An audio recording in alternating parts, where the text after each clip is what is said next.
Hey y'all, so in today's lesson, we're going to be talking about even and odd functions. And when I say even and odd, I do not mean even numbers, okay? So just keep that in mind. And for this lesson, you're going to need to be comfortable with evaluating functions and identifying and plotting coordinates.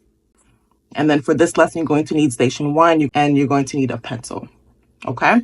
So let's get started with even functions. All right. And like I said, I do not mean the degree or the value of the exponent when I say that a function is even. And before we get started, we're going to learn how to determine whether a function is even or odd graphically and algebraically. But first, we're going to start with graphically. Okay. So an even function is symmetrical over the y-axis. Okay. So it's just a throwback to geometry. If you can fold it over the y-axis, and the graph lines up perfectly on top of one another, then that is an even function. All right, and then we have a graph here, which is an absolute value function, and that is an even function. If I were to fold that paper along the y-axis, the two lines would match up perfectly to one another.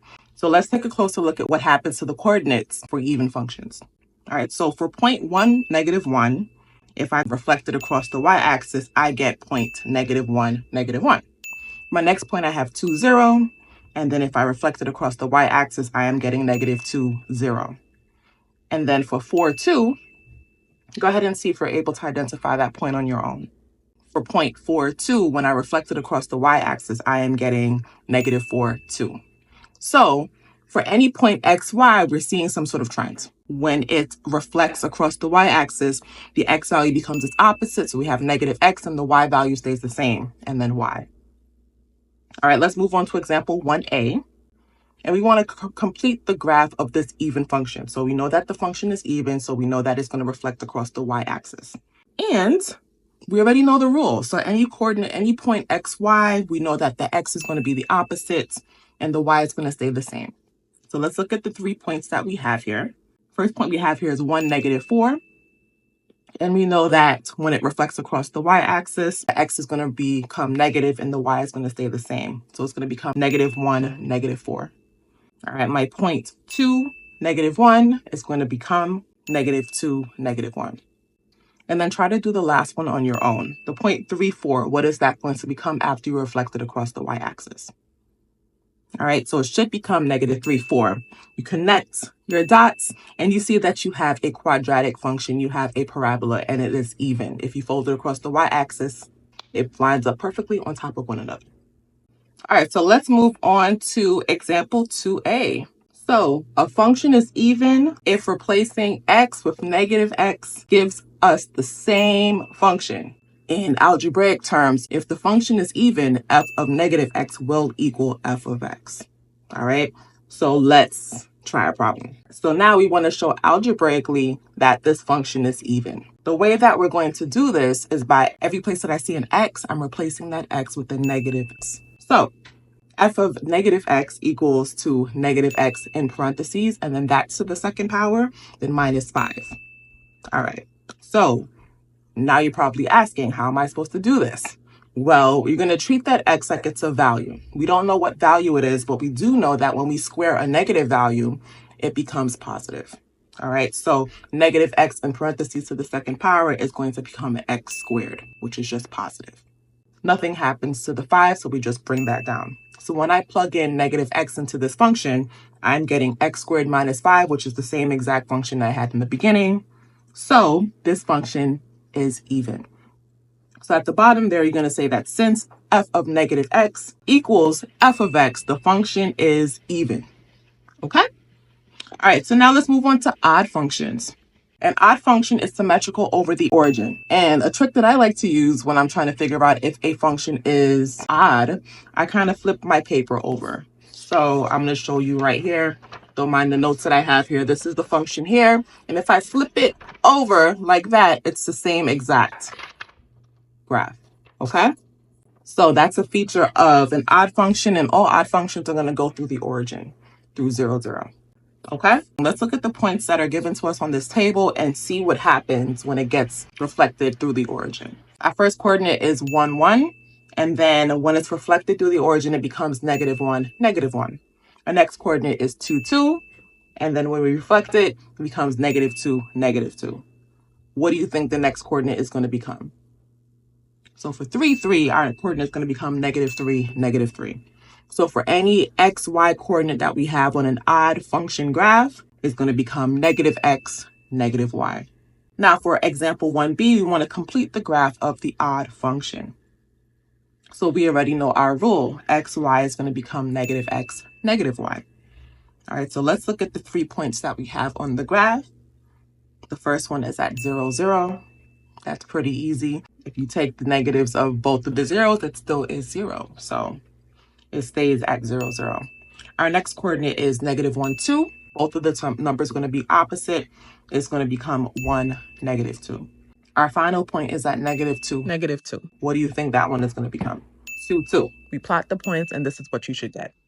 All right, moving on to example 2b. A function is odd. Replacing x with -x gives the opposite function.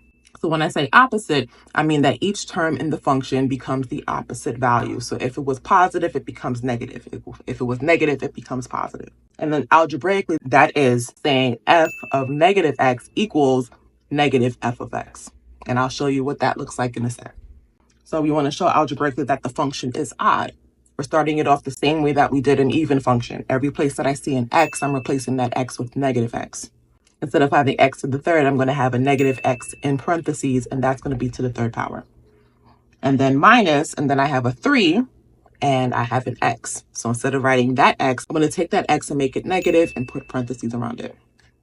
So right now we have -x in parentheses to the third power minus 3 times -x. Again, we don't know what the x value is, but we do know that when we take the cube root, or when we take a number to the third power and it's negative, the value is going to be negative. Okay? With that being said, -x to the third power must be negative. So -x in parentheses to the third power is going to become -x to the third power, no parentheses. Then the second one that we have, it doesn't have an exponent, so it's just going to remain the same thing. So I have -x, and that's multiplied by -3. So -3 times -x gives you positive 3x. So let's put all the things together. So after you replace x with -x, you're going to get -x to the third power plus 3x. And this shows us that the function is odd. All right, so everything is the opposite. We originally had x to the third power in the beginning. Now we have -x to the third power. In the beginning, we had -3x, and now we have positive 3x. Okay, let's finish that last line. Since f of -x equals -f of x, the function is odd. All right, let's go ahead and flip it over. So I'm not teaching you anything else new. We're just going to practice it because I know that was a lot of information. For example 3, we want to determine whether the graph is even or odd. Remember, an even graph is going to be reflective across the y-axis. You can fold it in half. And an odd function is going to be the same when you flip it around. Okay? So for the first one, what do you think is going to be? Even, odd, or neither? This one is odd. If you flip your paper all the way around, it's going to be the same exact graph. It goes through the origin. This is an odd function. If you need more concrete proof, you can go look at the coordinates. All right, the next one, do you think that's even, odd, or neither? So this one is going to be even. It is symmetrical through the y-axis. If I folded the paper in half, it would line up perfectly on top of one another. And then the last one, do you think it's even, odd, or neither? Well, this one is neither, okay? If we tried to fold this function on the y-axis, it wouldn't line up perfectly on top of one another. And if you try to flip the function around, it would not be the same function. So this function is not even or odd. It is neither. All right, moving on to example number 4. All right, so we want to determine algebraically if the function is even or odd. And before we get into this process, you're probably saying determining it graphically is going to be a lot easier than algebraically. I agree with you, but there's going to be times during an exam where you do not have a calculator and you have to determine this algebraically. So just FYI. Okay? So for part A, we want to determine if f of x equals 2x to the fourth minus x squared is even, odd, or neither. So to do that, we have to replace x with -x. So every place that I see an x, I'm replacing it with -x. So I'm going to have 2, and then in parentheses, -x to the fourth power minus -x in parentheses to the second power. So let's see what's happening to these x values, if they're going to become positive or negative. Anytime you have a negative value raised to an even power, it's going to be positive. All right, so that negative x to the fourth power is going to become positive, leaving our first term the same. So I'm going to have 2x to the fourth power. Next, in the parentheses, I have negative x to the second power. 2 is also even, which means the value of x is going to be positive, okay? Which means I'm just going to get rid of that negative inside the parentheses and bring down that term. And the subtraction sign in the middle stays because that has nothing to do with either of the x's. That's part of the original problem, so it has to stay. So our final answer is going to be 2x to the fourth minus x to the second. And notice that it's the same exact function that we had in the beginning, which makes this function even, okay? And then our final statement at the bottom, since f of negative x equals f of x, the function is even. All right, let's move on to B. So we have f of x equals 3x to the third power minus 4x. Same process. Every place that I see an x, I'm replacing it with negative x. So I'm going to have 3 and then in parentheses, negative x, close parentheses to the third power, minus 4, and then in parentheses, negative x. Let's deal with the negative x to the third power. Anytime your negative value is raised to an odd power, it's always going to be negative. All right, so that negative x is going to stay. So our first term, you're multiplying that positive 3 by negative x to the third power. So you're going to have negative 3x to the third power as your first term. Then I have negative x in parentheses. I have no exponent, which means my negative value is raised to the first power and it's going to stay the same. So this x is going to stay negative. So I have negative 4 times negative x. That equals positive 4x. Our final answer is going to be negative 3x to the third power plus 4x. All right, so is this even, odd, or neither? This one is odd because each one of our terms is now its opposite. So 3x to the third power was originally positive, now it's negative. Negative 4x was originally negative, and now it's positive. All right, so it's an odd function. And then filling in our blanks, since f of negative x equals negative f of x, the function is odd. All right, so I'd like you to try C on your own. All right, you're trying to determine whether it's even, odd, or neither. You're going to follow the same process. Every place you see an x, you're going to replace it with a negative. Okay, so I've already replaced my x's with negative x's. And this is the expression that I got. I have negative x in parentheses to the second power, and then minus negative x in parentheses, and then plus 5. I know that anytime our values are raised to an even value, it's going to be positive. So this negative x to the second power is going to become a positive x to the second power. The negative x, we don't have an exponent, so we're just going to keep it the same.